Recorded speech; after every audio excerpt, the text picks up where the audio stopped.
This is a totally different podcast episode than I usually do because here I'm showcasing the amazing people who will be at Freelance Unlocked Conference, the first conference for freelancers that's made with love, and it'll take place in Berlin on May 15th, 16th, 2024.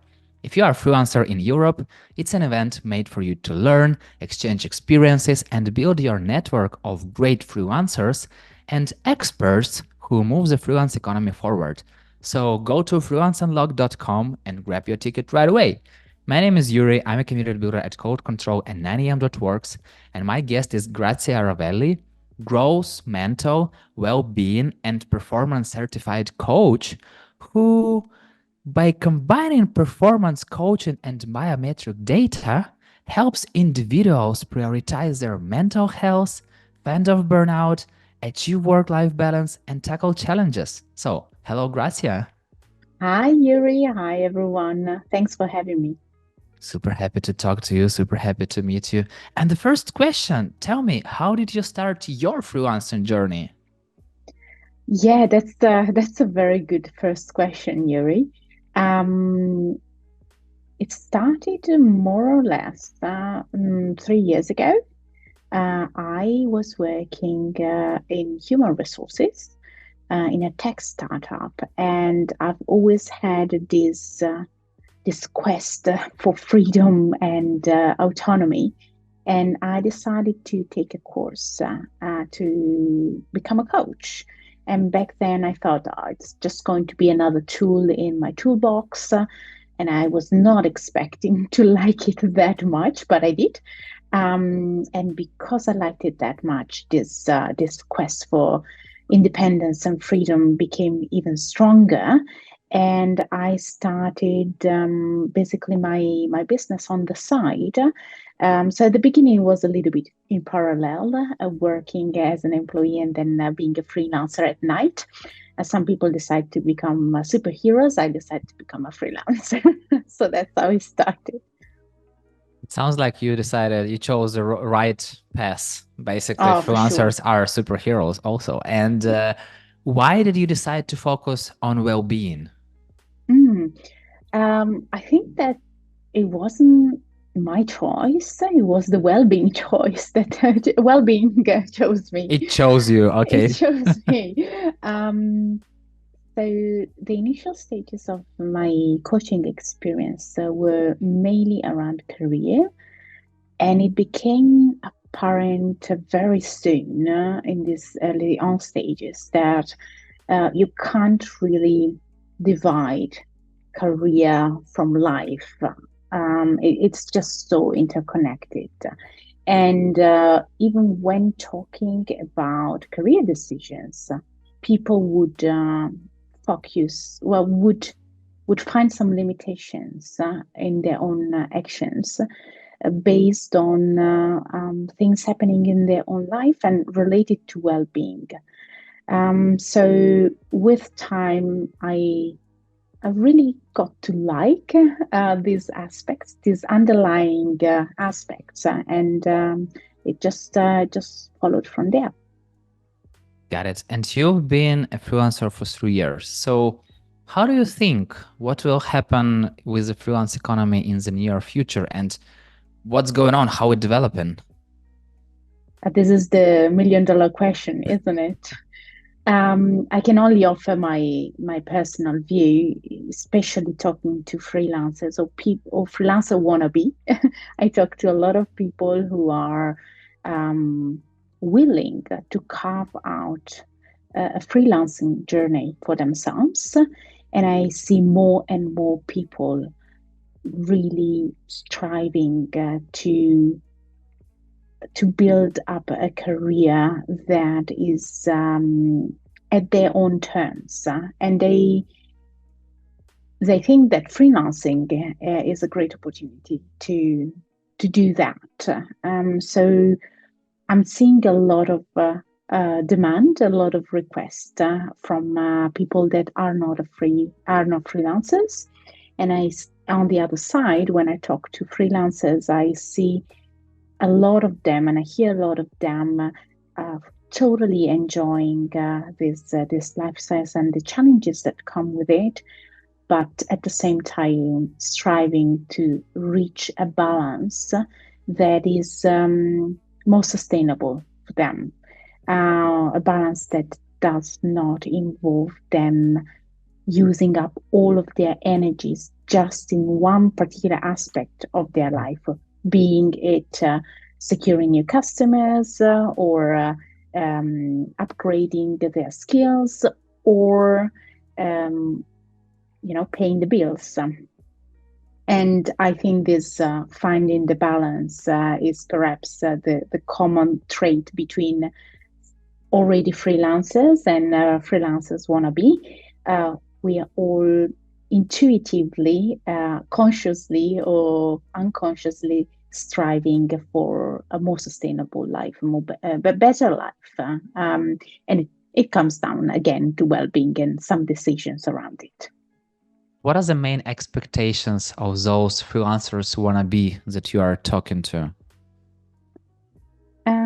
I guess that a lot of them, and I'm generalizing, and I know generalizations don't work a lot of times, but for the sake of us analyzing the situation, I guess it really comes down to identifying with a freelancing way of working, way of being, um, with this greater autonomy, with this greater flexibility as well in managing the different aspects of one's life. And the expectation is that by having greater autonomy in doing that, by having a wider flexibility, then their life would be more fulfilled. And I guess that it doesn't really take a coach to say that at times it works like that. The equation is quite straightforward. At times, the equation becomes a whole algorithm, and you've got so many different variables that it's not that straightforward. Talking about flexibility, I love this freelancer's joke that I'm a freelancer, I choose my working hours. Now I can work 20 hours a day. And Exactly. Yeah. it's crazy, but it's kind of like what it is, because when you are just starting, or even if you are experienced, you always have to find what is your process, how to go through it, how to find clients, because that's like number one challenge that most freelancers have: how to find clients, how do I find clients, what do I do with clients? But then at the end of the day, if you have like good process in your pipeline, it's great. If not, it's a question. So give me a sneak peek into what you'll be talking about on the Freelance Unlocked stage. Okay, let's try to make this sneak peek very juicy. The main topic will be looking after your well-being and finding some practical ways to avoid burnout. And burnout it's been a buzzword for the last few years. The session will be an occasion for us all to stop and reflect. At which stage am I? What's working in my life? What isn't working? How can I achieve a more sustainable type of life? What needs to happen? And what are some of the obstacles that may come my way?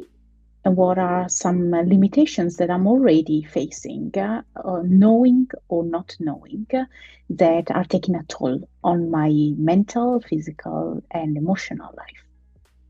Let's come back a little bit to this buzzword burnout. So what does it mean? What is it, burnout? Yeah, good starting point by defining what it is. So there are a lot of definitions out there. The most widely used is that it's a state of emotional, mental, and often physical exhaustion. And that is brought by a prolonged or repeated period of stress. Mm-hmm. And so it's not a medical condition as such, but it originated as an occupational phenomenon, What does this mean? It means that it was mainly related to work. However, it has spread outside of work. And the reason why it has spread out, it's because work, what do you define as work? If you're a parent, you're also responsible for your kids, right? So Yeah. that in itself could be seen as a type of work, right? You don't get paid for it, but still you bear some responsibilities for it.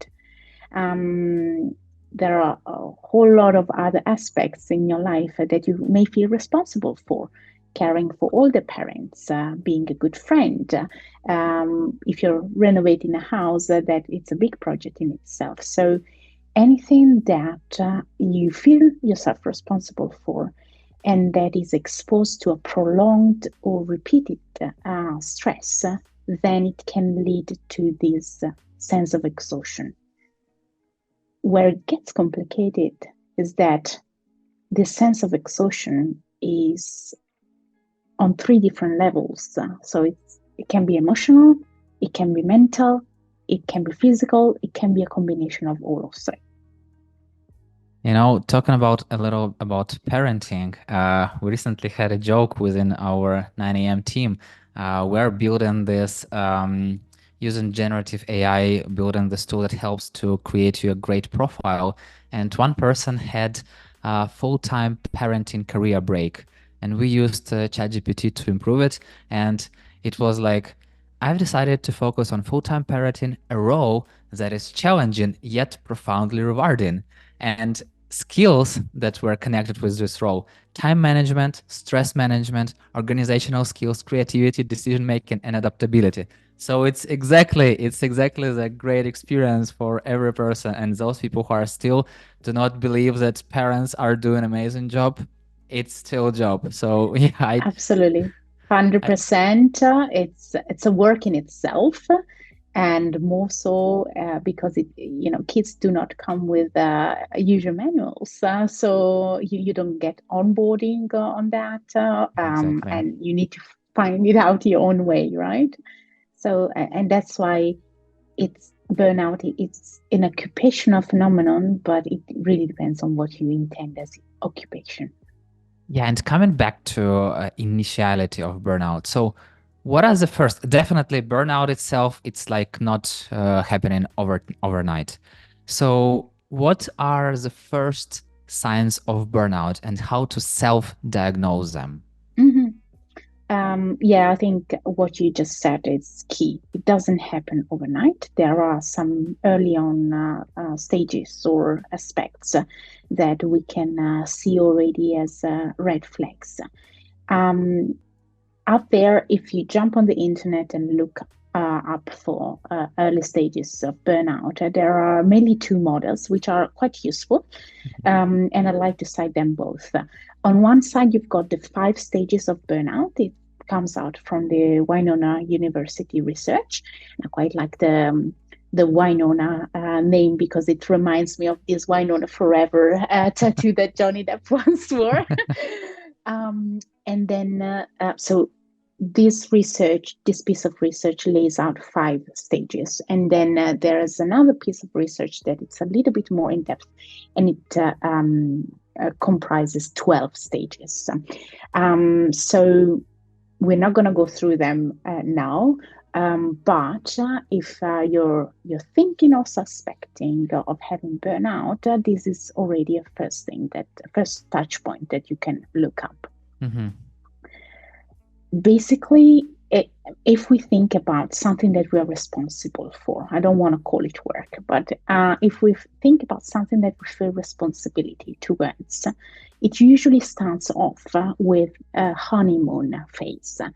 We're engaged, we love what it is, we put in a lot of effort, we have a lot of energy for it, and we feel rewarded by engaging with this activity.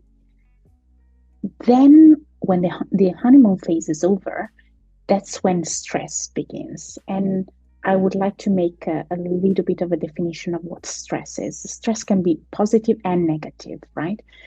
And it is anything that our mind cannot go on autopilot on. Hmm. Breathing, we go autopilot on that. It's not stress, but something that our mind needs to engage on and reflect, that is labeled as stress. So Mm-hmm. when stress starts to creep in, and that's absolutely normal, it happens anytime, it can be seen as a useful thing to motivate us, or it can make us react in different ways, right? So whether it really depends on how we react to stress, basically, and for how long we are exposed to stress. When this stress becomes chronic, then that's when things start to get a little bit difficult.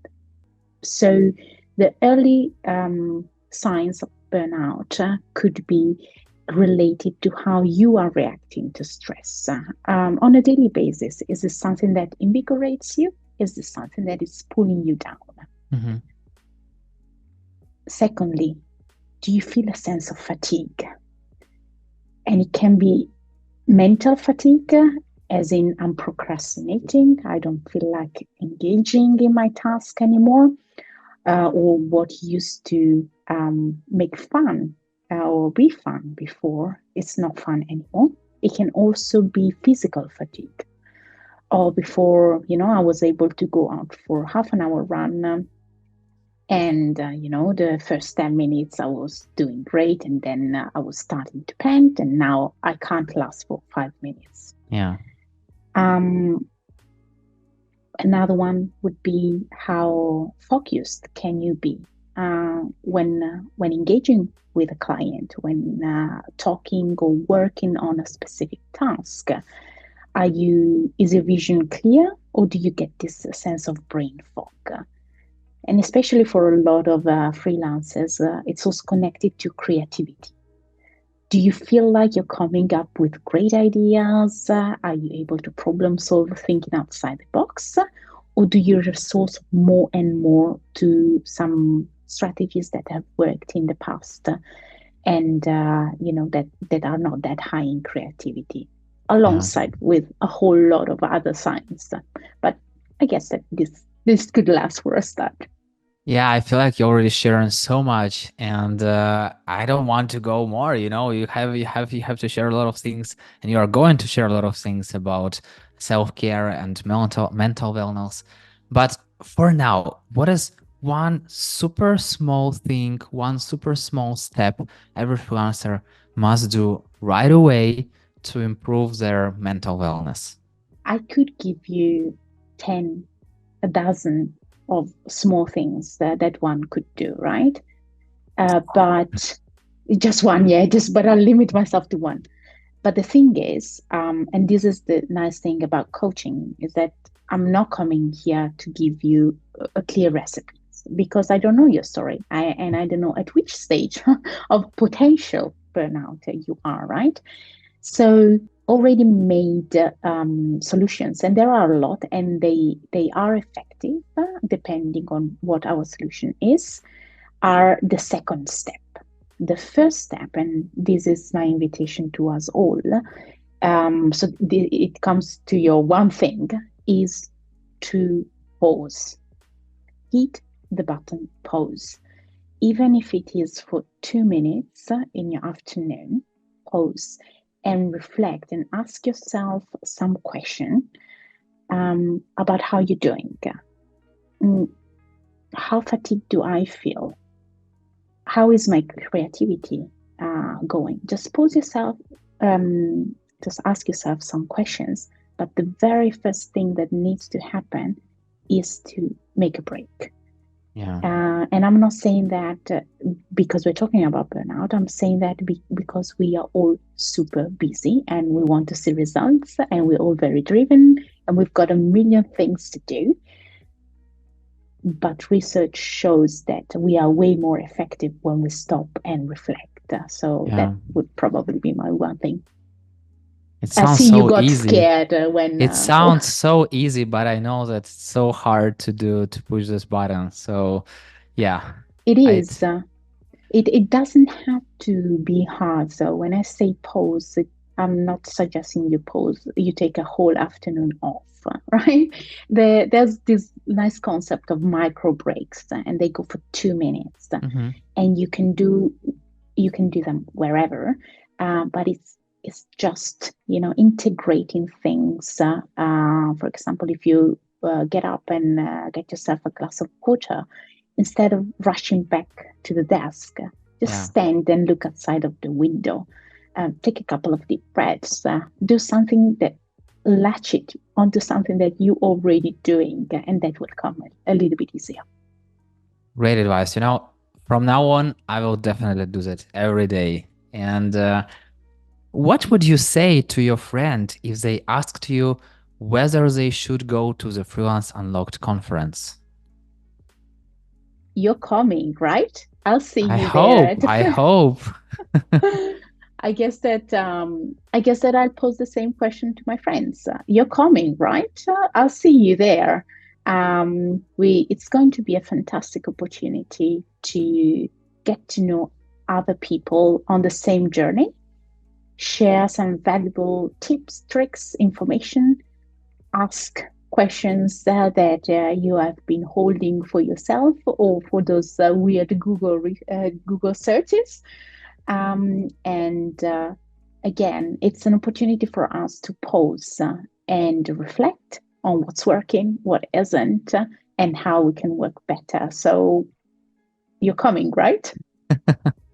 Got it. Yes, yes, yes, yes. I understand. Amazing, amazing. Thank you very much. And before the conference, what is the best way to connect with you? Yes. So the best way is perhaps LinkedIn. I'm quite active on that. Don't look me up on Instagram. My Instagram just launched. I haven't had the time to curate it. I'm too old to understand how to use it properly. You're going right to TikTok. Okay, I understand. Yeah. I'm looking forward to connect to other freelancers who are very smart and apt in TikTok, so you can share all the details with me. But apart from that, look me up on LinkedIn. Otherwise, flag me an email at Grazia.Coach at gmail.com. Yeah, I guess this would be the two. Yeah, Grazia, thank you so much for sharing your amazing wisdom even before the conference. And I can't wait to learn even more from you on Freelance Unlocked and hope to see you very soon in person. Yeah, thanks a lot for the chat. It was wonderful. And I can't wait neither to actually learn from all of the freelancers because it's going to be a two-way street there. Totally. And for those who listen to this episode, I hope you follow Gracia's advice, implement it, and say thank you to her in person at the Freelance Unlocked conference on May 15th, 16th in Berlin. So go to freelanceunlocked.com, grab your ticket, and meet you there.